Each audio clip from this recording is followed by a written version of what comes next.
जय हिंद साथियों। वर्ग और वर्गमूल पर, घन घनमूल पर बड़ी अच्छी समझ बन चुकी होंगी आपकी।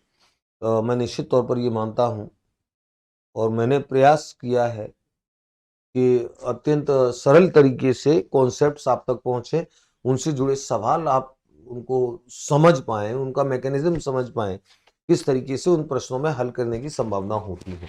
कुछ महत्वपूर्ण अभ्यास प्रश्नों को लेकर के गत वर्ष की परीक्षा में आए हुए कुछ प्रश्नों को लेकर के इस अभ्यास खंड को हम करेंगे और ऐसे ऐसे अभ्यास खंड समय समय पर हम करते रहेंगे। अभ्यास खंडों की कोई सीमा नहीं होती है। कॉन्सेप्ट को समझना, उस पर आधारित प्रश्न के माध्यम से उस कॉन्सेप्ट को पुख्ता करना, ये काम तो चलता ही चलता है। उसके अलावा अभ्यास खंड पे हमारी जो समझ बनती है प्रश्नों पे, भांति भांति के प्रश्न जो परीक्षा में आए हैं, उससे हमको ये पता लगता है कि किस किस प्रकार के प्रश्न बन चुके हैं, किस प्रकार के प्रश्न बनते हैं। तो कुछ ऐसे प्रश्नों को लेकर के एक अच्छे अभ्यास प्रश्न के साथ हम लोग मौजूद हैं। प्रत्येक प्रश्न को ध्यान से देखिए, अपने अभ्यास को दृढ़ कीजिए। पहला पहला प्रश्न है, ध्यान से देखेंगे। पहला पहला प्रश्न है, √2/2 + √2 = क्या होगा। और ध्यान रखो, ऐसे सारे प्रश्न जिसमें नीचे कोई रूट की टर्म होगी, ऐसे सारे प्रश्नों में आपको एक ट्रिक, एक काम आपको हमेशा करना है। और वो काम आपको हमेशा ये करना है कि आपको ये देखना है कि नीचे कौन सा साइन है। अगर नीचे प्लस साइन है तो आपको माइनस लेना है, नीचे माइनस है तो आपको प्लस लेना है। और क्यों लेना है?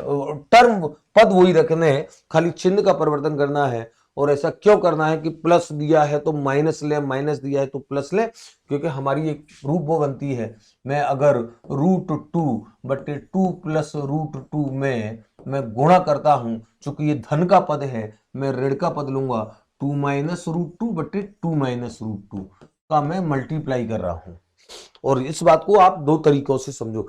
सबसे पहली बात कि किसी भी राशि में समान का अंश में समान का हर में गुणा करने से इसके मान में कोई परिवर्तन नहीं आता है, इस बात को हम जानते हैं। 2 - √2/2 - √2 की वैल्यू 1 होगी और 1 का गुणा इससे करने से कोई फर्क नहीं पड़ेगा। दूसरी बात कि मैंने कहा कि अगर धन दिया है तो ऋण वाले का, ऋण दिया है तो धन वाले का। अगर ये 2 - √2 दिया होता प्रश्न में, 2 - √2, तो हम 2 + √2 का गुणा करते। और क्यों करते, उसका कारण आप समझ रहे हो कि इससे हमारा रूट वाली जो टर्म है वो हट जाती है। और क्यों हट जाती है? क्योंकि ये a + b और a - b की टर्म बनती है, a + b और a - b की। और इस हिसाब से हमारे ऐसे कई सारे प्रश्न बनेंगे आपकी परीक्षा में, और इसीलिए मैं एक प्रश्न में विस्तार से आपको बता देता हूं, बाकी सारे प्रश्नों में हमको वो काम करनी करना है। तो a + b और a - b की टर्म से आपको क्या फायदा होगा? फायदा ये होगा, इसका मान होता है a² - b²। आप जानते हो, हमने बात कर चुके हैं हम इस बारे में। तो a का मतलब 2 है, b का मतलब √2 है, तो आपका नीचे आएगा 2 का वर्ग माइनस b का वर्ग, यानी कि √2 का वर्ग। और ऊपर क्या आएगा? √2 का इससे गुणा होगा तो √2 का 2 से गुणा होगा तो 2√2, और √2 का -√2 से गुणा होगा तो -1। आप जानते हैं इस बात को कि किसी भी संख्या का रूट वाली का उसी से गुणा कर दे तो हमेशा रूट हटता है, हमेशा केवल रूट हटता है, 2 आता है। जैसे √3 का √3 से गुणा करेंगे तो 3 आएगा, √5 का √5 से गुणा करेंगे तो 5 आएगा, √2 का √2 से करेंगे तो 2 आएगा। क्योंकि रूट वाली संख्या का आपस में गुणा करने से उसका वर्ग होता है और वर्ग उस रूट को खा जाता है, तो 2 आएगा। तो आप इसको देख लें, √2 का 2 से गुणा किया तो 2√2 आएगा, और √2 का -√2 से गुणा करेंगे तो माइनस साइन आएगा, और √2 का √2 से 1। और इसको आप सरल करेंगे तो 2√2 -1, सॉरी, अच्छा -1 कर दिया क्या? नहीं, 2√2 -2, सॉरी, मैं इसको -1 नहीं आएगा, -2 आएगा। √2 का √2 से गुणा करेंगे तो 2 आएगा, साइन आएगा, ये 1 कर दिया। तो ये इसको एक बार मैं इसको भी मिटा दूं तो ये आपका पद आएगा। और इसको जब आप सरल करेंगे तो 2 का वर्ग 4 और √2 का वर्ग 2, और ऊपर आएगा 2√2 -2, और ऊपर से 2 कॉमन आएगा तो √2 -1, और बटे 4 में से 2 जाएंगे तो 2, 2 से 2 कट जाएंगे, आंसर आएगा √2 -1। ये आपका आंसर आएगा। और √2 -1, √2 -1, √2 -1। समझ में आ रहा है क्या किया है मैंने? फटाफट फटाफट, ये जैसे एक बार आपको समझाया है, बाकी सारे प्रश्नों में ऐसे जहां भी आएंगे फटाफट हम काम करेंगे। नीचे अगर प्लस की टर्म है तो माइनस की टर्म का, माइनस की टर्म है तो प्लस की टर्म का गुणा करेंगे, और गुणा करके नीचे आपकी ए स्क्वेयर माइनस बी स्क्वेयर की फॉर्म बनती है, उससे रूट हट जाता है, पूरी वैल्यू आ जाती है, बिना रूट वाली वैल्यू आ जाती है। और ऊपर जो मान आएगा रूट 2 का 2 से गुणा करेंगे तो 2 रूट 2, और रूट 2 का रूट 2 से गुणा करेंगे तो 2 आएगा माइनस चिन्ह के साथ। और ये 2 रूट 2 माइनस 2, अब इसमें से 2 कॉमन आ रहा है, ध्यान रखो 2 रूट 2 और 2 में से 2 कॉमन आ रहा है, तो यहां से बचता है, यहां से बचेगा रूट 2, और यहाँ 2 में से 2 कॉमन किया तो माइनस 1 बचेगा, 2 से 2 कट जाएंगे, आपका आंसर आएगा रूट 2 माइनस 1। आगे सवाल में देखिए हम, सेम प्रश्न है, इसी टाइप का प्रश्न, सेम नहीं अलग टाइप का है थोड़ा सा, क्योंकि इसमें वैल्यू पूछी है। रूट 7 माइनस 2 बटे root 7 plus 2 is equal to A root 7 plus B हो, तो ए का मान क्या है या बी का मान, कुछ भी पूछ सकता है। आप देखिए इस प्रश्न में यही करना है, सेम करना है, रूट 7 माइनस 2 बटे रूट 7 प्लस 2, ये आपको दिया है, आपको रूट वाली टर्म हटानी है तो प्लस का साइन है नीचे, तो आपको गुणा करना पड़ेगा रूट 7 माइनस 2 बटे रूट 7 माइनस 2, और उससे क्या होगा, उससे ये होगा कि नीचे a प्लस बी और a माइनस बी की फॉर्म बन जाएगी, तो रूट 7 का वर्ग माइनस 2 का वर्ग, और ऊपर आ जाएगा रूट 7 माइनस 2 का होल वर्ग, क्योंकि ये दो कोष्टक एक साथ एक जैसे हो जाएंगे, ये दो कोष्टक एक साथ हो जाएंगे। और आप जब इसको हल करोगे तो देखो नीचे क्या आएगा, रूट 7 का वर्ग आएगा 7, और 2 का वर्ग आएगा 4, और ऊपर आएगा रूट 7 माइनस 2 का होल वर्ग है, ए माइनस बी का होल वर्ग आप जानते हो कैसे बोलते हैं, ए का वर्ग यानी कि 7, रूट 7 का वर्ग 7, प्लस बी का वर्ग 2 का वर्ग यानी कि 4, है ना। ए माइनस बी का वर्ग होता है ए का वर्ग प्लस बी का वर्ग माइनस 2ab, तो माइनस 2 दूना 4 रूट 7, माइनस 4 रूट 7, और इसको जब आप हल करेंगे तो इसको हल करेंगे तो 7 और 4 11 माइनस 4 अंडर रूट 7 बटा 3, और इसको जब आप अलग अलग बटे 3 को अलग अलग करेंगे तो एक पद आएगा आपका 11 बटा 3, एक पद आएगा आपका 4 बटा 3 अंडर रूट 7। और ये मैंने अलग अलग क्यों किए हैं, प्रश्न ये पूछ रहा है कि ए का मान बताओ। अब आप ध्यान से देखो, ए वो टर्म है जो रूट 7 के साथ गुणा में है, और बी वो टर्म है जिसमें रूट 7 नहीं है। अगर इसमें बी का मान पूछा जाता तो रूट 7 वाली टर्म तो ये है, तो ए का मान तो हो जाएगा माइनस 4 बटा 3, माइनस 4 बटा 3, ये ए का आंसर होगा।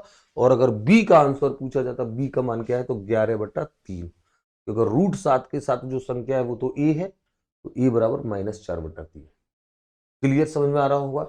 रूट 7 प्लस 2 नीचे है, तो रूट 7 माइनस 2 का गुणा करना पड़ेगा, ये ए माइनस बी के होल स्क्वायर से आप खोल सकते, सूत्र आपको याद ध्यान में रखने पड़ेंगे आपको, ए स्क्वायर माइनस बी स्क्वायर, ए प्लस बी का होल स्क्वायर, ए माइनस बी का होल स्क्वायर, ये तीन सूत्र तो बड़े आइकॉनिक सूत्र हैं, सबसे ज्यादा परीक्षा में काम आते हैं। अगला प्रश्न देखें फटाफट, रूट 7 प्लस रूट 5 बटे root 7 minus root 5 plus root 7 minus root बटे रूट 7। बड़ा अच्छा प्रश्न है, सेम उसी प्रकार का प्रश्न है।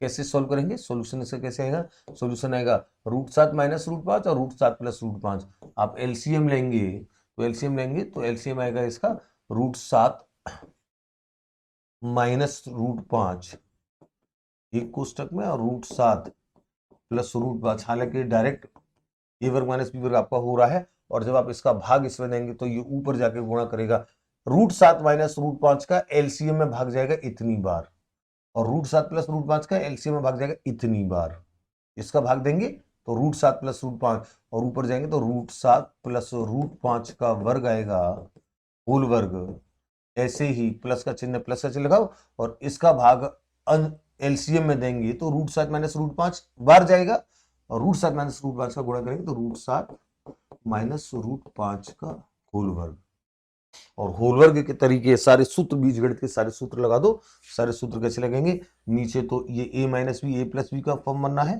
तो रूट 7 का वर्ग और माइनस माइनस रूट 5 का वर्ग, ये ए वर्ग माइनस बी वर्ग की फॉर्म है।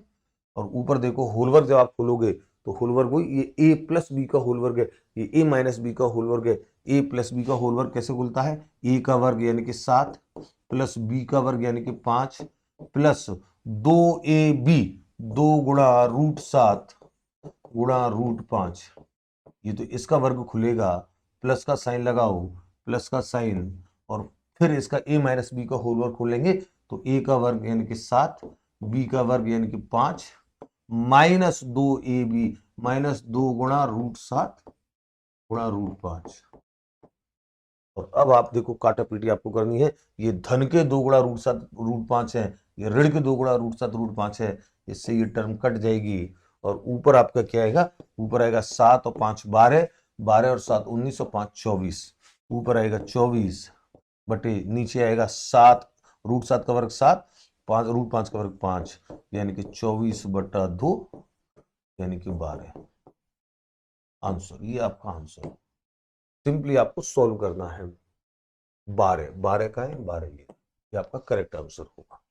अगला प्रश्न है, अच्छा ये भी देखो, 1/√9 माइनस √8 माइनस √7 प्लस 1/, अब इसमें सबका सबका लघुत्तम मत ले लेना, इसमें थोड़ा सा चतुराई से चलना पड़ेगा। और चतुराई से देखो ऐसे चलना पड़ेगा, एक बार ध्यान से देखो, 1/√9 माइनस √8 जो होता है ना, ये सब पे लागू होगा। एक को हम सॉल्व कर रहे हैं, सब पे लागू होगा। 1/√9 माइनस √8 बराबर √9 प्लस √8 होता है ना। 1/√9 माइनस √8 बराबर ये होता है।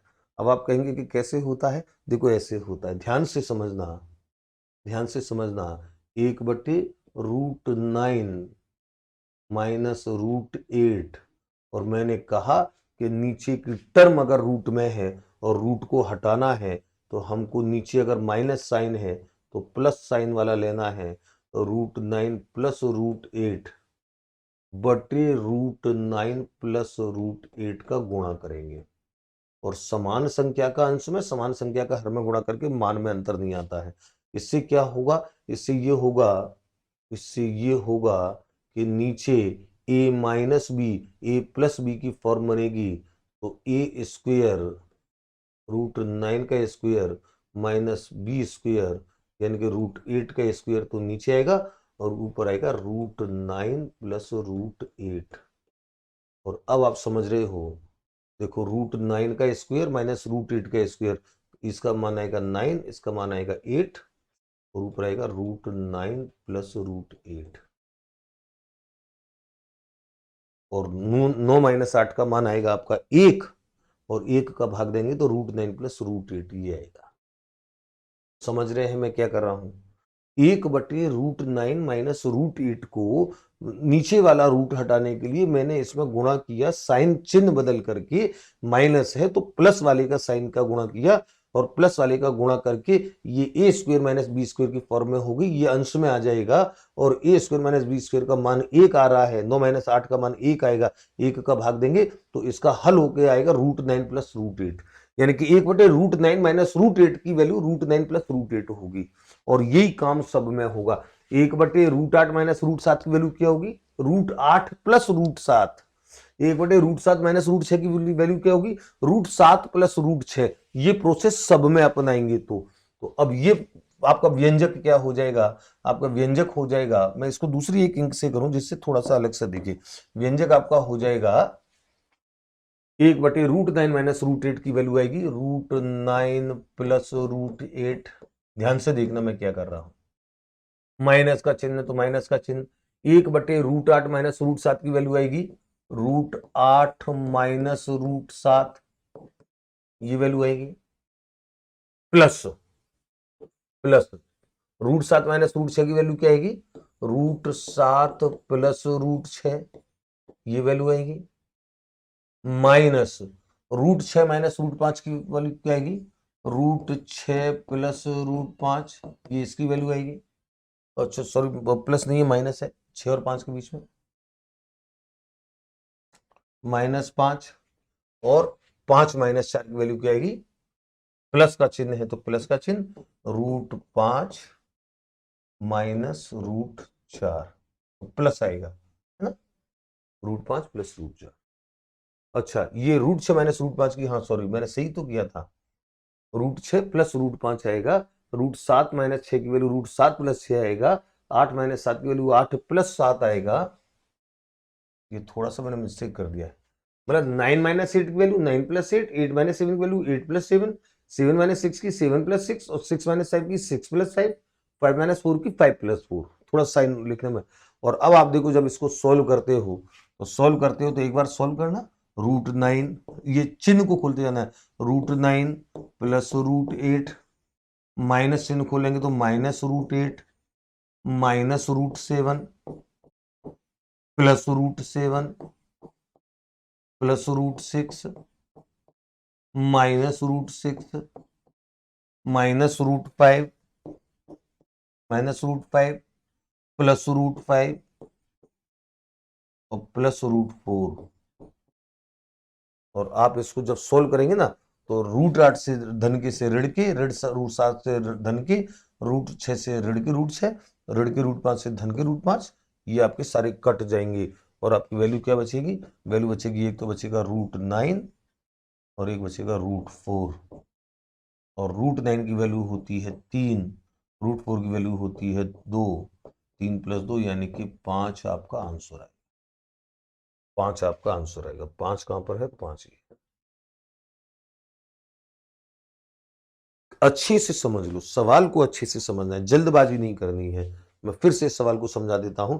ऐसे सवालों में थोड़ी सी चतुराई चलनी पड़ती है, थोड़ा सा दिमाग लगाना पड़ता है। ऐसे सारे जो पद आपको दिख रहे हैं, इन सारे पद को हल करने का एक विशिष्ट तरीका ये अपनाया कि जैसे √9 माइनस √8 जो रूट वाली टर्म है, इसके चिन्ह को बदल करके प्लस वाली टर्म का ऊपर नीचे गुणा किया। ऊपर नीचे समान पद का गुणा करने पे मान नहीं बदलता है। और √9 माइनस √8, √9 प्लस √8, इससे a minus B, A plus B की फॉर्म बनी। और ऊपर ये धन वाला पद आ गया, तो √9 का वर्ग माइनस √8 का वर्ग, तो 9 का वर्ग, √9 का वर्ग 9 और √8 का वर्ग 8, 9 माइनस 8 बराबर 1। इसमें देखो एक विशेष बात देखो कि क्रमागत संख्या है, 9 8 8 7 7 6। तो जब आप a माइनस बी की फॉर्म बनाओगे, a square minus B square की, तो नीचे बट्टे में 1 आएगा, बट्टे में 1 आएगा, सबके बट्टे में 1 आएगा। तो नीचे जो ऋण की टर्म है ऊपर वो धन की बन जाएंगी, जैसे ये बन गई। तो 9 माइनस 8 ऊपर बनेगा 9 प्लस 8, 8 माइनस 7 बनेगा 8 प्लस 7, 7 माइनस 6 बनेगा 7 प्लस 6, 6 माइनस 5 बनेगा 6 प्लस 5। और मैंने वही किया है, सब कोष्टक में सारी प्लस की फॉर्म बनेगी, बस चिन्ह आपको ध्यान रखना है, या ऋण है या धन है, या ऋण है या धन है, या ऋण है या धन है, या ऋण है या धन है। और उसके बाद जब आप ऋण चिन्ह को खोलोगे तो बाकी सारी टर्म कट जाती हैं, एक शुरू वाली बचती है, एक एंड वाली बचती है, √9 और √4। √9 की वैल्यू 3 है, √4 की वैल्यू 2 है, आंसर आएगा 5। अगला प्रश्न है, अच्छा प्रश्न था ये वाला जो निकल गया। ये √5 बराबर 2.24 और √6 बराबर 2.45 हो तो इसका मान क्या होगा? और इसका मान आपको निकालना है, सोल्यूशन क्या होगा? देखो, √2 बटा √3, मैं इसको अलग लिख सकता हूँ, रूट पूरे पर रूट हो तो अलग अलग हो सकता है, ये नियम मैं आपको बता चुका हूँ। और प्लस √5 ऑन √6।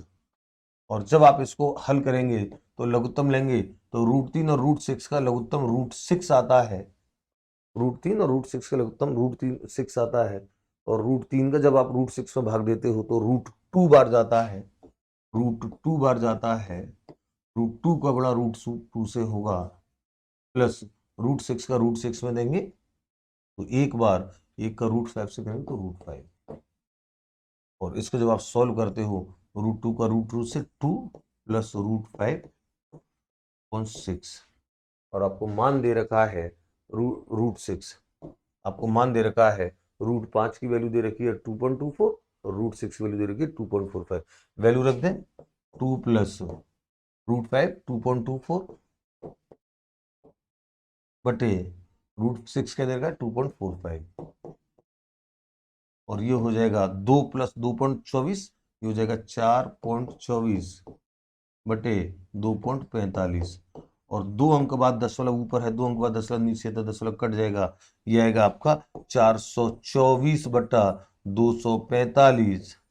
और ये किससे कटेंगे? 2 से कटेंगे नहीं, 3 से, 2 4 6 5 11 नहीं कटेंगे, 7 3 21, 7 5 35, 7 6 42, 7 से भी नहीं कट रहा है, 9 से तो कटेगी नहीं, 11 से, 11 3 11 दूनी 22, 25 नहीं, 11 से भी नहीं कटा। आप तो सीधे सीधे भाग दे लो। अच्छा, मान भी पॉइंट में आ रहा है, कोई दिक्कत नहीं है। 245 का भाग 424 में देंगे तो 245 एकम 245, फटाफट दे लो। 14 से 5 की तो 9, 11 में से 4 की तो 7, 3 में से 2 गया तो 179, 0 लगाएंगे, पॉइंट बन जाएगा 24 का भाग 24 पंजे 124, छक्का 24 सत्ता, तो 7 दूनी 7 चौक 28, 7 दूनी 14 और 2 16, 7 बार जाएगा, 7 पंजा 35, 7 चौक 28 और 3 31, 7 दूनी 14 और 3 17, 10 में से 5 की तो 5 और 8 में से 1 गया तो 7, 75।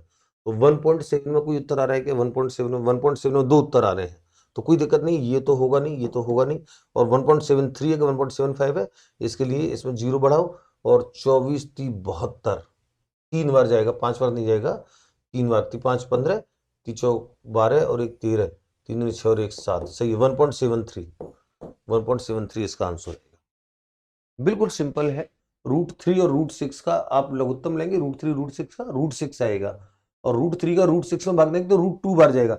अब कोई बच्चे कहेंगे कि सर, कई बच्चों को तो यही समझ में नहीं आया होगा कि √3 का भाग आप √6 में देते हैं तो √2 बार जाता है। क्यों जाता है? क्योंकि √6 जो है ना, वो √2 इंटू √3 है ना। √6 में जब आप √3 का भाग देते हो तो √2 बार जाता है, इसलिए जाता है कि √6 जो है वो √2 इंटू √3 है, और बटे √3 का आप भाग दे रहे हैं, तो √3 से √3 कट जाएगा तो √2 बचता है।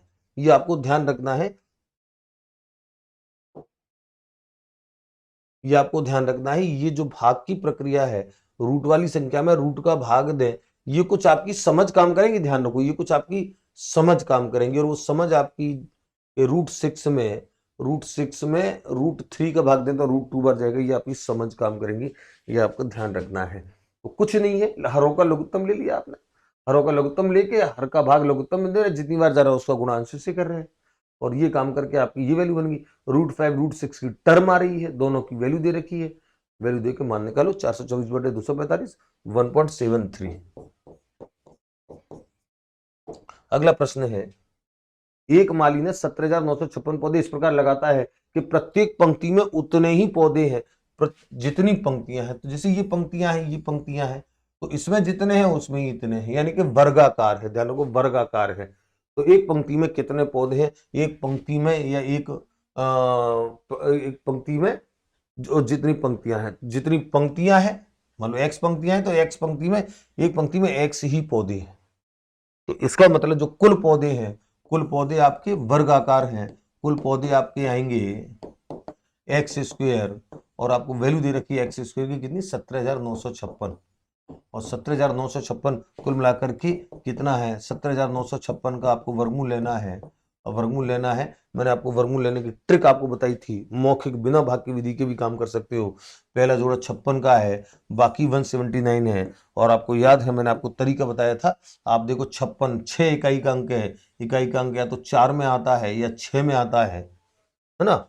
और अगला जोड़ा है 179, 179 13 के वर्ग, 13 का वर्ग होता है 169, 14 का वर्ग होता है 196, तो ये 13 और 14 के वर्ग के बीच में आता है, तो इनमें से छोटी संख्या लिखेंगे 134 और 13, तो या तो ये 134 का वर्ग है या 136 का वर्ग है। और मैंने आपको बता दिया था तरीका कि 134 136 में किसका वर्ग है, ये भी हम कैसे पता करते हैं। आप 14 और 13 का गुणा करो, 14 3 42, 14 कम 14 4 18, 182 आता है, गुणा करके 14 13 का। अब आपको ये देखना है कि 182 से छोटा है या 182 से बड़ा है। चूंकि ये 182 से छोटा है तो छोटा वाला पद लेंगे 134, उत्तर आएगा 134। एक पंक्ति में 134 है। 17,956 का वर्गमूल कैसे लेना है, भाग की विधि से तो निकल ही जाएगा। जिनको नहीं आता है ये वाली ट्रिक, वो भाग की विधि से ले सकते हैं, लेकिन ये ट्रिक बड़ी सरल है। आपको अंतिम जोड़ा देखना है, इकाई का अंक देखना है, 6 है इकाई का अंक, और इकाई का अंक 6 या तो 4 में आता है या 6 में आता है। फिर बाकी की जो मान बची 179, तो 179 में आपको क्या करना है, आपको ये देखना है कि ये किस किस के वर्ग के बीच में है। तो 13 और 14 के वर्ग के बीच में पड़ता है ये, तो 13 और 14 के वर्ग के बीच में पड़ता है। इनमें छोटा 13 है, तो 13 13 दोनों में लिख दो, या तो 134 का वर्ग या 136 का वर्ग, और इनमें से किसका वर्ग है, इसके लिए 13 14 का गुणा करते हैं 182 आता है, ये 182 से छोटा है, इसलिए 134 36 में 134 छोटे वाले को लिया जाएगा, 134 इसका करेक्ट आंसर है। अगला प्रश्न है 920 में कम से कम क्या जोड़े कि योगफल एक पूर्ण वर्ग हो। 920 में कम से कम क्या जुड़ा है? इस प्रश्न का उत्तर जो बच्चे मौखिक निकाल सकते हैं वो मौखिक भी निकाल लेंगे। आपको पता है 920 में 900 में एक पूर्ण वर्ग जो संख्या होती है, 900 के बाद जो पूर्ण वर्ग संख्या होती है, आपको पता है 930 का वर्ग होते ही 30 का वर्ग 900 होता है, और 31 जो होती है 31 का वर्ग होता है 961, और 961 और आपको संख्या दे रखी है कितनी 920, तो इसका मतलब इसमें 41 जोड़ने पड़ेंगे तब आपको 961 आएगा। आपका आंसर 41 है। लेकिन ऐसे प्रश्न को कैसे करेंगे? ये तो हमको मौखिक याद था। आपको ऐसे करना है कि आप जो दी गई संख्या है उसका आप वर्गमूल निकालेंगे भाग की विधि से, और भाग की विधि से वर्गमूल कैसे निकालेंगे? ऐसे निकालेंगे, 2 का जोड़ा और 1 का जोड़ा, और पहला जोड़ा 3 है 9 है तो 3 का वर्ग लिया जाएगा, और 3 का वर्ग आएगा 9, 3 को जोड़ा जाएगा 6, 9 में से 9 गए तो कुछ नहीं 20। अब आप ये देखें कि 6 के सामने अगर हम छोटी, अब ये यहाँ पे आपके पास 20 है, 6 के सामने छोटी से छोटी संख्या 1 रखें, सबसे छोटी 1 रखें तो 1 ऊपर रखनी पड़ेगी, और उस 1 का 61 से गुणा होगा तो भी 61 आएगा। अगर 2 रखेंगे तो और मान बड़ा हो जाएगा, छोटी से छोटी मान रखेंगे 1 तो 61 आएगा, और ये आपका 20 है, ये 61 है, कितना कम पड़ रहा है? 41 कम पड़ रहा है, यानी कि ऊपर वाला 41 ज्यादा होता तो शेषफल 0 आता, इसके लिए 41 की कमी पड़ रही है तो 41 इसमें जोड़ा जाएगा, आंसर आएगा 41। सिंपल तरीका है, मौखिक आपको याद हो सो फार बेटर, नहीं पता हो तो कोई दिक्कत नहीं है, क्योंकि बड़ी संख्या हो सकती है, उसका मौखिक आपको कहां से पता होगा? 45,881 अगर आ गया तो 45,881 किसके वर्ग के आंसर से, हमको क्या पता? तो आप तो सिंपली वर्गमूल लेना, जितना कम पड़े, जितना माइनस में मान आए वही आपको जोड़ना है, और जितना प्लस में मान आए, अभी ऐसे प्लस के मान का भी बताऊंगा उसको क्या करना है। प्लस मतलब माइनस का मान आएगा, इसका मतलब इतने कम पड़ रहे हैं, प्लस का मान आएगा मतलब इतने बढ़ रहे हैं, ये एक्स्ट्रा है, ये कम होते तो काम हो जाता। एक्स्ट्रा प्लस में मान आएगा, इसका मतलब ये कि ये ज्यादा पड़ रहे हैं तो ऊपर में से घटेगा, और माइनस का मान आ रहा है इसमें जुड़ेगा। 920 और 41 961। अगला प्रश्न है 5,49,162 में कम से कम क्या घटाया जाए कि शेषफल, देखो आ गई कम से कम क्या घटाया जाए कि शेषफल पूर्ण। अब 5,49,162 किसका वर्ग है? मेरे को क्या पता, आपको क्या पता है? एकदम नहीं निकाल सकते आप तो। 5,49,162 इसका भाग की विधि से वर्गमूल निकालो, देखो अभी पता लग जाएगा इसमें से क्या घटाना है। जोड़े बनाएंगे, भाग की विधि से जोड़े बनाएंगे, जोड़े बने, सॉरी 91 का बनेगा, 54 का बनेगा। अब आप ये कहेंगे सर इसका वर्गमूल क्या ट्रिक से नहीं निकाल सकते? ये कुछ बच्चों के दिमाग में सवाल आ सकता है, तो नहीं निकाल सकते, क्योंकि पहली बात ये पूर्ण वर्ग ही नहीं है। पूर्ण वर्ग क्यों नहीं है? क्योंकि 2 है लास्ट में अंक, और 2378 का नियम क्या कहता है कि जिसका अंतिम अंक 2 होगा वो पूर्ण वर्ग होगी नहीं, तो मान पॉइंट में आएगा। एक बात, दूसरी बात ये है कि अब ये पूर्ण वर्ग है ही नहीं, इसमें से ये पूछ रहा है कि इसमें से क्या घटाया जाए, 10 घटाया जाए, 5 घटाया जाए, 50 घटाया जाए, 100 200 500 कितना घटाया जाए पता तो लगे, उसके बाद ये पूर्ण वर्ग बनेगी। कोई पूर्ण वर्ग पहले से दे रखी है, उसका ट्रिक से निकलता है। एक बात देखो, इसका वर्गमूल निकालो, आप तो वर्गमूल निकालो, सारे पछड़े को छोड़ो, वर्गमूल निकालता हूं मैं। पहला पहला क्या है? 54 है, 7, 7 का वर्ग होता है 54 से कम 49, इस 7 को यहां जोड़ते हैं, ये 14 हो जाएंगे, और 54 49 जाएंगे तो बचेंगे 5। अगला हो जाएगा, अगला जोड़ा उतरेगा 91 का, 14 चौक 56, 4 बार जा रहा है, 4 आपको यहां रखना पड़ेगा, 4 आपको यहां रखना पड़ेगा, 4 चौक 16, 4 चौक 16 और 1 17, 4 एकम 4 और 1 5, 576 बिल्कुल सही है। ये 4 यहां पर जुड़ेगा अगेन 148 होगा। 591 से जाए तो 11 में से 6 गए तो 5, 8 में 7 गए तो 1, 15 बचेंगे, 62 उतार लो। अब आपको ध्यान से देखो, लास्ट चरण है, अब आपको ध्यान से देखना। प्रश्न बोला है कि क्या घटाया जाए कम से कम, तो आप देखो 148 का भाग इसमें देंगे, आप 14 का भाग इसमें देंगे एक बार, जैसे एक बार ही जाएगा तो एक बार जाएगा तो 1481 आएगा, 1481 आएगा। अब आप ध्यान से देखो, यहां से 2 प्रश्न में बता रहा हूं, 1562 में से 1481 घटा दो, 1481 घटा दो तो जो मान आएगा, जो मान आएगा वो मान, अभी देखो ध्यान से, इसका मतलब क्या घटाया जाए? 2 में से 1 गया तो 1, 16 में से 8 गए तो 8, 81, है ना, 81 आएगा। अब इसका मतलब ये है कि ये 81 जो बच रहा है ना, ये एक्स्ट्रा बच रहा है, एक्स्ट्रा बच रहा है, और इसमें 81 कम होती तो यहां पर कुछ ही नहीं बचता। ये जो 81 बच रहा है इसलिए बच रहा है क्योंकि 81 ज्यादा है। 81 यहां तब बच रहा है जब 81 ज्यादा है, 81 तब नहीं बचता जब ये 81 कम होता। इसका मतलब 81 घटा दें इसमें से तो हमारी संख्या पूर्ण वर्ग बन जाएगी। 81 घटा दें तो पूर्ण वर्ग बन जाएगी। जो शेषफल आता है, जो शेषफल आता है उसे घटाने पर, जो शेषफल आता है उसे जोड़ने पर आपकी पूर्ण वर्ग संख्या निकलती है। ये जो शेषफल होता है ये निर्धारण करेगा कि क्या घटाया जाए क्या जोड़ा जाए। तो उत्तर आएगा 81। और आप देखो 81 घटा दो आप, ये पूर्ण वर्ग बन जाएगी 54, 91, 62 में से 81 आप घटाएंगे, 2 में से 1 गया तो 1, 16 में से 8 गई तो 8, 0, 9, ये 5,49,081। और ये 100% पूर्ण वर्ग होगा। किसका पूर्ण वर्ग होगा? ये थोड़ी सी बड़ी मान हो जाएगी 81। इसका मतलब या तो 1 में आएगा या 9 में आएगा। और 5490 किसका वर्ग है? 70 का होता है 4971। और थोड़ा सा टाइम लगेगा, वैसे तो पूर्ण वर्ग आप भाग्य विधि से निकाल लोगे, 81 घटाने से इसमें से निकल आएगा ये पूर्ण वर्ग। इसका आंसर होगा 81। थोड़ा सा टाइम लगेगा बाकी, अरे हम पे ट्रिक नहीं लगती है तो बड़ी संख्या तो ट्रिक तो भाग्य विधि से अपन निकाल सकते हैं। अगला प्रश्न है 6 अंकों की वह छोटी, ये भी बड़ा अच्छा प्रश्न है, 6 अंकों की वह छोटी से छोटी संख्या कौन सी है जो पूर्ण वर्ग हो? 6 अंकों की होनी चाहिए, पूर्ण वर्ग होनी चाहिए। 6 अंकों की छोटी से छोटी संख्या क्या होती है? 10,000, 1,00,000, 1, 2, 3, 4, 5, 6, ये होती है 6 अंकों की सबसे छोटी संख्या। और ये पूर्ण वर्ग नहीं है, ये पूर्ण वर्ग नहीं है, आपको पता है, क्योंकि इसमें शून्य, 1, 2, 3, 4, 5 शून्य है, और जिनमें विषम संख्या में शून्य होती है वो पूर्ण वर्ग नहीं होती, आपको पता है। अब आप ये देखो, इसका भाग की विधि से वर्गमूल निकाल करके देखो एक बार, और देखो अभी क्लियर हो। शेषफल मैंने कहा ना, शेषफल क्लियर करेगा। चलो करो। 10 तो 3 लेना पड़ेगा आपको, 3, 3 का वर्ग हो जाएगा 9, ये 3 यहाँ पे जुड़ जाएगा, 6 हो जाएगा, 10 में से 9 गया तो 1। अगला जोड़ आपको उतारना पड़ेगा डबल जीरो का। अब ध्यान से देखो, 6 का भाग 1 ही रखना पड़ेगा, क्योंकि 61 का 1 से 61 आएगा, अगर 2 रख देंगे तो ज्यादा हो जाएगा, तो ये आ जाएगा 61। और 10 में से गया तो 9, और 9 में से 6 गया तो 3, 61 में 1 जुड़ जाएगा, ये हो जाएंगे आपके 62।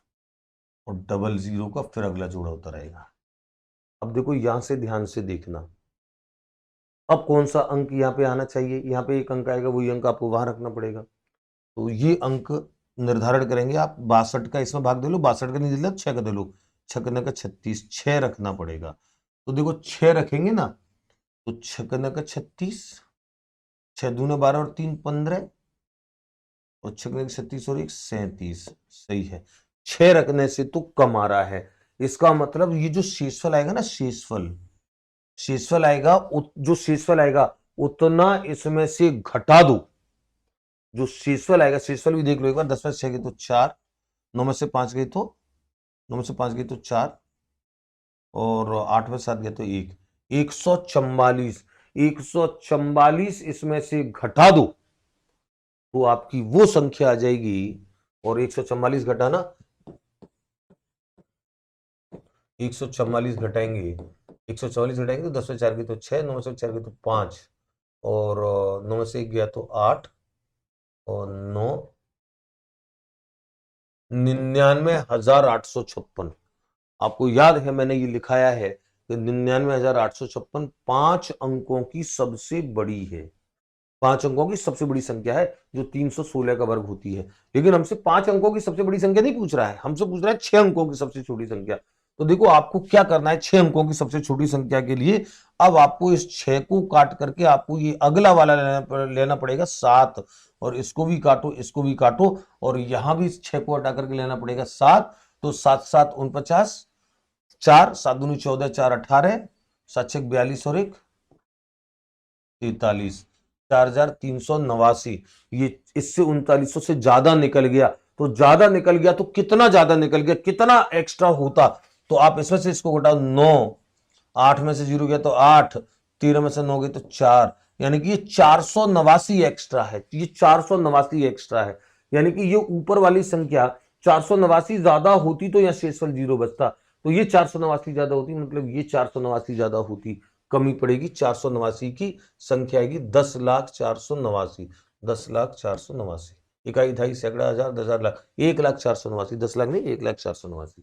जितना जो आ रहा है मान, कुल मिलाकर के आप समझ लें, अगर 5 अंकों की पूंजी होती तो जो शेषफल आया उस शेषफल को इसमें से घटा दो, 5 अंक की सबसे बड़ी निकल आएगी, 6 अंक की सबसे छोटी के लिए अगला मान लो 6 की जगह 7 लिख करके देखो, जितना एक्स्ट्रा निकल रहा है उतना एक्स्ट्रा इसमें जोड़ दो, 6 अंकों की सबसे छोटी। एक प्रश्न से 2 प्रश्न होते हैं, 5 अंकों 6 अंकों की वह छोटी से छोटी संख्या या 5 अंकों की वह बड़ी से बड़ी संख्या जो पूर्ण वर्ग हो।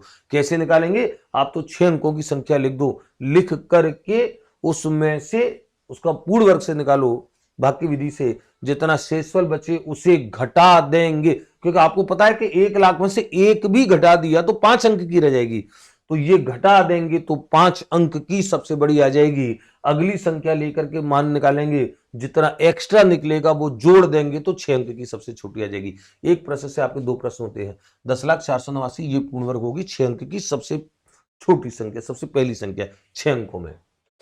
294 को किस छोटी से छोटी संख्या से गुणा करें कि गुणनफल एक पूर्ण वर्ग हो, और 294 के लिए आप देखो सिंपल पता है आपको, इसके लिए क्या करना होता है, आपको 2 से भाग दो, तो 2 एकम 2, 2 चौक 8, 2 साम 14, 2 से नहीं जाएगा, 3 से जाएगा, 3 चौक 12, 3 आम 27, 7 से जाएगा, 7 7 और 7 से जाएगा। और मैंने कहा कि आपको जोड़े बनाने हैं, जोड़े पूरे पूरे जिसके बनेंगे उसकी कोई दिक्कत नहीं है, जिसका जोड़ा पूरा नहीं बनेगा उसको आपको एक्स्ट्रा लेना है। तो एक तो 3 अकेला है, एक 2 अकेला है, यानी कि जोड़े के लिए आपको एक तो 2 चाहिए और एक 3 चाहिए, ये एक्स्ट्रा चाहिए। अगर यहाँ पर 1 2 और 1 3 होता तो जोड़े बन जाते, इसका आवश्यकता आपको 2 गुणा 3 की है, यानी कि 6 की है। आंसर आएगा आपका 6। 294 में 6 का गुणा कर दो, पूर्ण वर्ग बन जाएगा। इसमें 6 का गुणा करके 1 2 और 1 3 बन जाएगा, जिससे जोड़े पूरे बन जाते हैं। आपको पता है पूर्ण वर्ग संख्या में जोड़े पूरे बनते हैं।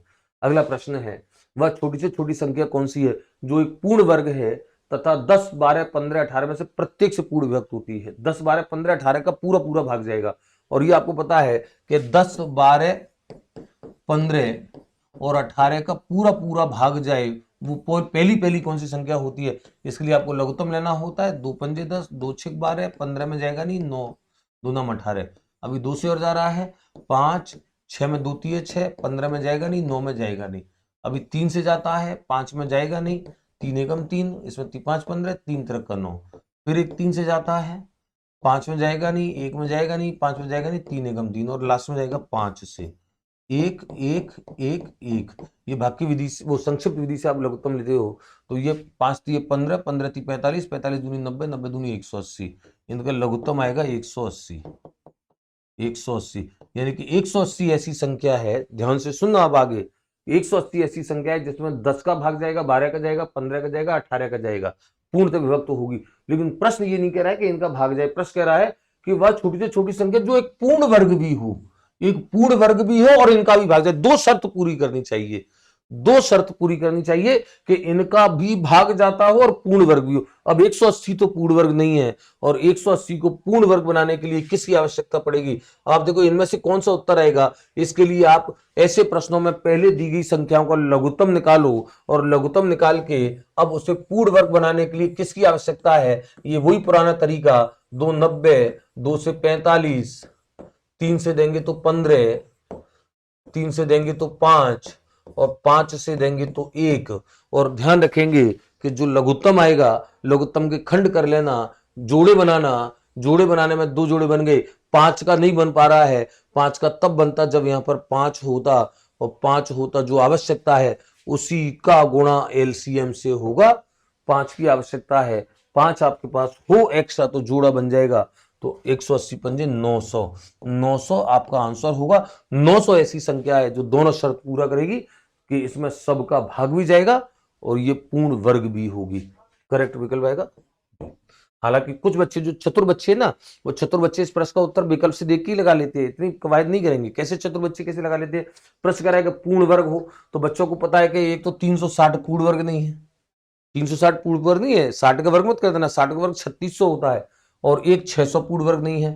पूर्ण वर्ग या तो 400 है या 900 है, और 400 और 900 में 400 में 10 12 15 18 सबका भाग, 10 का तो भाग चला जाएगा, 12 का नहीं जाएगा, 15 का नहीं जाएगा, 18 का नहीं जाएगा, तो 400 इसलिए नहीं हो सकती क्योंकि ये पूर्ण वर्ग है और ये पूर्ण वर्ग है, इसलिए उत्तर 900 हो गया। कई सारे बच्चे तो चतुराई से ऐसे निकाल लेते हैं, लेकिन ये चतुराई आपकी तब काम करेगी जब मान आपके ऐसे छोटे हो।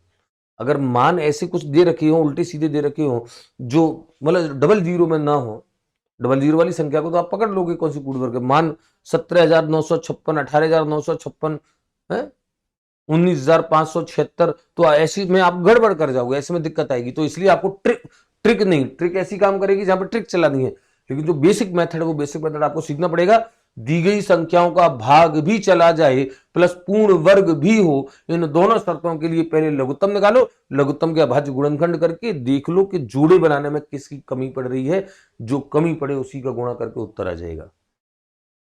अगला प्रश्न है 120 और 300 के बीच कितनी पूर्ण वर्ग संख्याएं हैं। ऐसे प्रश्न में आपको देखो क्या करना होता है।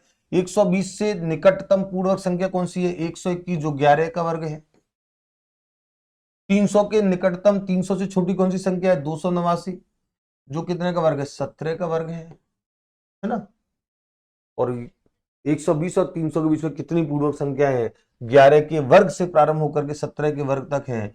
तो कौन कौन सी आएंगी, 11 का वर्ग आएगा, 12 का आएगा, 13 का आएगा, 14 का, 15 का, 16 का और 17 का।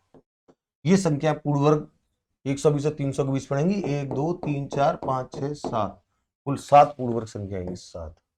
उत्तर 7 आएगा। अब आप ये कहेंगे कि सर 120 और 300 में तो हमको पता था, मतलब कौन कौन सी पड़ेंगी मालूम है, आप समझ रहे 120 300 की 120 एक तो 121 पड़ेगी, 144 पड़ेगी, 169 पड़ेगी, 196 पड़ेगी, 225 पड़ेगी, 256 पड़ेगी और 289 पड़ेगी। ये आपकी पड़ेंगी 120 से और 300 के बीच में। 7 संख्याएं हैं, टोटल 7। लेकिन सवाल ये है, आप ये कहेंगे कि सर अगर संख्या ये मान बड़े हो, 120 बड़ा हो, 300 बड़ा हो, फिर पूछा जाए कि इनके बीच में कितनी पड़ेंगी, तो कैसे निकालेंगे। तो ऐसा प्रश्न मैं आपको बता दूं, पहली बात कि ऐसा प्रश्न इतने तक 800 900 1000 1200 1500 तक के में भी आता है ना, तो भी आप मौखिक निकाल सकते हो। आपको पता लगता है कि कितने के वर्ग इसके आसपास है। लेकिन फिर भी अगर पता ना हो, हम तो ये मान लिया कि पता नहीं है, किसी बच्चे को तो 120 की पता नहीं है, आप तो इसका पूर्ण वर्ग लेके देखें। आपको भाग की विधि से वर्गमूल लेना तो आता है ना, तो भाग की विधि से इसका लें, भाग की विधि से इसका लें, आपको पता लग जाएगा कि ये किसके वर्ग के पास है और ये किसके वर्ग के पास है। उन दोनों के बीच की सारी संख्या निकाल लें, उतनी संख्याएं होंगी। और इसमें ज्यादातर प्रश्न ऐसे आएंगे जिसमें बीच में कुछ 7 8 10 15 संख्याएं पड़ेंगी। ऐसे नहीं है कि इतने 10,000 और 1,85,000 के बीच में कितनी पूर्ण वर्ग संख्याएं हैं। ऐसे तो निकालते निकालते पागल, परीक्षा में ऐसे सवाल नहीं आते। परीक्षा में गणनात्मक सुगमता होती है, सरलता नहीं, सुगमता होती है। गणनात्मक सुगमताएं वाले प्रश्न आते हैं। ये 0.0196 अपॉन के इज इक्वल टू 0.2, तो के बराबर है। इसमें तो बिल्कुल सरल है। कैसे, आप रूट 0.0196 अपॉन के इज इक्वल टू 0.2, आपको के की वैल्यू पता करनी है और आपको पता है कि 0.0196 ये 0.14 का 0.14 का वर्ग है। ये आपको 14 का वर्ग 196 होता है, जिन बच्चों को याद है 14 का वर्ग 196 होता है, वो तुरंत 0.0194 को पकड़ लेंगे। 0.14 का वर्ग 0.14 गुणा 0.14, 196 4 अंक बाद दशमलव लगेगा, 4 अंक बाद दशमलव है, बटा के बराबर 0.2। के को उधर ले जाओ, 0.2 को इधर ले आओ, के बराबर आएगा 0.14 बटे 0.2। ये दशमलव ऊपर 2 अंक नीचे 1 अंक बाद है, 0 लगेगा, ये हट जाएगा। 2 शाम 14 और ये 10 बार 7 बटा 10 यानी कि 0.7। ये उत्तर है आपको 0.7। ये 7 मत कर देना, उत्तर 7 कर दो, उत्तर 0.7 आएगा। सिंपल है। 0.0196 का वर्गमूल 0.14 बटा के बराबर 0.2। के को उधर ले जाओ, 0.2 को इधर ले आओ, तो के का मान हो जाएगा 0.14 0.14 बटे 0.2। दशमलव से दशमलव उठाओगे तो ऊपर 2 अंक बाद है, इसलिए नीचे 0 लगेगी। 14 बटा 20 हो जाएगा, 2 शाम 14 2 धाड़े 20, 7 बटा 10 रह जाएगा, 7 बटे 10 का मान 0.7। यदि 4 की घात n बराबर 1024 हो तो n बराबर क्या होगा। वेरी गुड, बड़ा अच्छा प्रश्न है। देखो रूट 4 की घात n बराबर 1024 हो, है ना। आपको पता है रूट को हम कैसे व्यक्त करते हैं, रूट को व्यक्त करते हैं, आप देखो इसको व्यक्त करने के तरीके को देखो। रूट 1/2 घात होता है। 4 क्या है, 4 2 की घात 2, पहले 4 को लिखो, उसके बाद इसकी घात n है, ये हो गया 4 की घात n, और ये हो जाएगा, रूट हटा दिया मैंने, 1/2 बराबर 1024 क्या होता है, 2 की घात 10। 1024 2 की घात 10 होता है। 2 दूनी 4, आप 2 का भाग दे लें इसमें, 2 दूना 4, दूनी 8, दूनी 16, दूनी 32, दूनी 64, दूनी 128, दूनी 256, दूनी 512, दूनी 1024। 2 का 10 बार गुणा करेंगे तो 1024 आता है, और ये आपका क्या हो जाएगा, 2 की घात 2n गुणा 1/2 बराबर 2 की घात 10, 2 से 2 जाएंगे, 2 की घात n बराबर 2 की घात 10, आधार आधार समान, n बराबर 10, n बराबर 10। सिंपल है, आपको ये दिमाग में रखना है। और इसको चार की घात में भी लेके कर सकते हैं आप, इसको 4 की घात में भी लेके कर सकते हैं। 4 की घात में कैसे करेंगे, 4 की घात n अंडर रूट बराबर, ये 4 की घात 5 होता है, ध्यान रखो 4 की घात 5 होता है, और दोनों तरफ का वर्ग करेंगे ना, दोनों तरफ का वर्ग, तो ये 4 की घात n हो जाएगा, और इसका वर्ग करेंगे तो ये 4 की घात 10 बन जाएगा, और n बराबर 10 आ जाएगा। आधार आधार बराबर, 4 में भी कर सकते हैं, 2 में भी कर सकते हैं, आपको दोनों तरीके से आना चाहिए। अगला प्रश्न है x बटा रूट 2.25 इजिकल टू 550, तो x इजिकल टू क्या है, तो ये तो सरल है।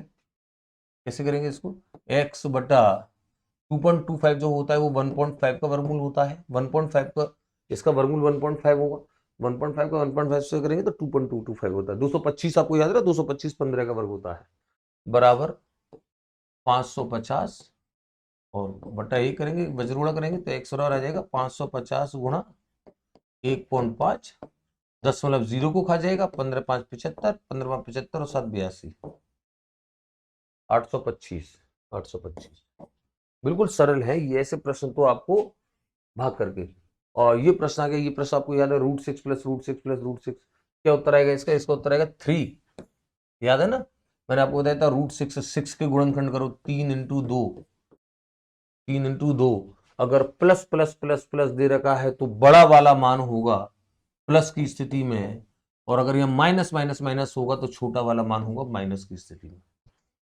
अगर ऋण ऋण दे रखा है तो 2 आएगा इसका उत्तर, और 6 प्लस 6 प्लस रूट में √6 प्लस √6 प्लस √6, तो इसका मान आएगा 3, उत्तर आएगा 3। ये प्रश्न तो मैं बता चुका हूं आपको, अच्छे, इसका कायदा भी बता चुका हूं। किस लघुत्तम संख्या को 13,218 में जोड़ देने से यह पूर्ण वर्ग बन जाएगी, उसी प्रकार का प्रश्न है। 13,218 का वर्गमूल ले लो, आपको पता लग जाएगा। 13,218 वर्गमूल लेंगे, जोड़े बनाएंगे, 1 1 1 1 प्लस करेंगे 1, 2 हो जाएगा, 32 का जोड़ा उतरेगा। अब 2 के सामने आपको 1 रखना पड़ेगा, 1 ही रख सकते हो क्योंकि 2 रखेंगे तो 22 दूने 44 हो जाएगा, 22 दूने 44, 1 ही रख सकते हैं, 21, और 32 में से 21 गए तो 11, ये 1 वापस जुड़ जाएगा तो ये हो जाएंगे 22, 18 उतार लो, और 22 का 22 पंजा 110, 5 रख सकते हैं आप, और 5 रख सकते हैं तो 55 25, 5 दूना 10 और 2 12, 5 दूना 10 और 1 11, है ना। देखो ज्यादा निकल गया, ज्यादा निकल गया, और कितना ज्यादा निकल गया, 1125 में से 11 से 18 जाओ तो 7 ज्यादा निकल गया, 7। इसका मतलब ये 1118 नहीं होता, ये 1125 होता तो शेषफल 0 आ जाता, और 1118 में 7 जोड़े जाते तो 1125 होता, तो 7 यहां जोड़ते तो 7 यहां जोड़ते, इसका मतलब ये संख्या 7 ज्यादा होती तो शेषफल 0 आ चुका होता। इसका मतलब 13,218 में जोड़ना पड़ेगा, 7 जोड़ना पड़ेगा, 7, ये जो आता है ना 7 जोड़ना पड़ेगा।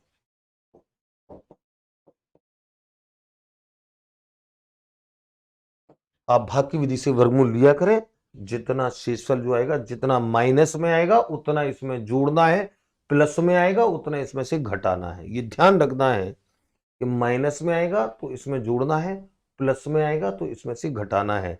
जोड़ने पर पूर्ण वर्ग बनेगी, घटाने पर पूर्ण वर्ग बनेगी, और कोई प्रश्न नहीं है। तो चलिए विद्यार्थियों, ये ऐसे प्रश्न जो होते हैं, ऐसा अभ्यास आप कीजिए, ऐसे अभ्यास से आपकी एक समझ आपकी बनती है। हर प्रश्न को अधिक से अधिक कीजिए। और गणित में मैं आपको बता देता हूं, इस बात को समझ ले कि गणित में कोई अध्यापक कितना भी अच्छा पढ़ा ले और कितना भी सारा अभ्यास करा ले, अपने हाथ से जब तक आप अभ्यास नहीं करते हो, जब तक सर नहीं खपाते हो, जब तक प्रश्नों में अपना सर नहीं फोड़ते हो, तब तक आपको अभ्यस्त नहीं होते तब तक आपको कॉन्फिडेंस नहीं आएगा। गणित में अभ्यास कार्य आत्मविश्वास में वृद्धि के लिए सबसे ज्यादा महत्वपूर्ण होता है। ये शिक्षण विधियों में मैं अक्सर कर पढ़ाता रहता हूं। सबसे ज्यादा जो महत्वपूर्ण होता है वो अभ्यास कार्य, और वो अभ्यास कार्य कौन सा वाला, जो अध्यापक ने किया कराया है वो नहीं, वो वो तो काम आएगा ही आएगा, लेकिन जो आपने खुद ने किया वो अभ्यास कार्य महत्वपूर्ण होता है। तो ज्यादा से ज्यादा प्रश्न कीजिए, ज्यादा से ज्यादा प्रश्न कीजिए। गत वर्षों में आई हुई परीक्षा के सवालों को मैं शामिल करते ही रहता हूं। अभ्यास खंडों में हमारे सिलेबस पूरे जब हो जाएंगे तो अभ्यास खंडों में और एडिशनल अभ्यास खंडों को मैं बाद में और भी जोड़ता रहूंगा, जिससे कोर्स और ज्यादा विशाल बने, विस्तार हो, मजा आ जाएगा। जितने ज्यादा ज्यादा प्रश्न आपके होते हैं उतना आपके अंदर एक कॉन्फिडेंस डेवलप होगा। चलिए, मुलाकात हो गई हमारी। जय हिंद, जय भारत।